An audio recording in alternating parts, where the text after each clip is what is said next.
માર્યું. આને પહેલા મને 5 થી 6 વખત મને કાઢી મૂક્યું. જા ભાઈ યા પૂછો એની ઘરે તમે પૈસા માર્યું તું? આમણે મારવા ઘોડે છે. એના હાથનું એક બોલો, એક ખાધો છે. એના હાથો મેં કેટલો માર ખાધો છે. 6 થી 8 વાર મને કાઢી મૂકી છે.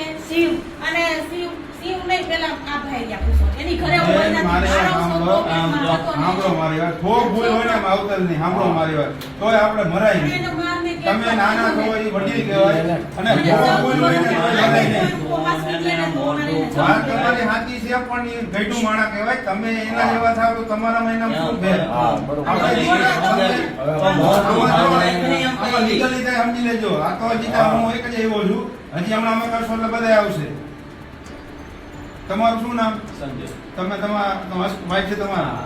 બરોબર. આ ભાઈ ઈ મોટા ભાઈ. તમારે આટલો ધંધો વ્યવસ્થિત છે અને તમે હાજી બે ભાઈ છો, તમે હાજી કોઈ નહીં. પાણી ઢોરમાં હતો તોય અમારે હાચવાની તમે વાત જ કરો માં પૂછો મને મારે હો બોલે છે હું સમજુ છું પણ પણ તમે આ લેવલે તમે પણ મારી વાત તો આ સાંભળો, ખબર તો હોવી જોઈએ. એમ કે અમે હાજર નહોતા, એમ કે અમારા દીકરા એમ કીધું. હવે લીગલી કરવું છે મારી તમારે આ બધાને હમણાં ઠેકા ભાંડ આવી ગયા બધાને બીજો તમારે એમ નહીં કરે કોઈ દી આ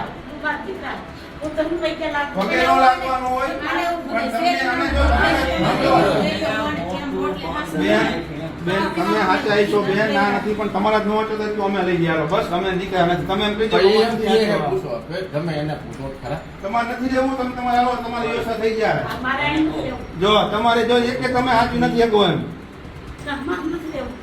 હજી તમે બે ચાર દી તમે તમારે પ્રેરણા કરે વિચાર કરી લ્યો નો રહેવું તમે લઈ જઈ છે ને પરિસ્થિતિ બધી હવે સારી છે.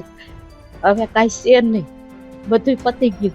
સવારે સાહેબ આવ્યા હતા મોટા, બધું પતાવી દીધું, પતી ગયું.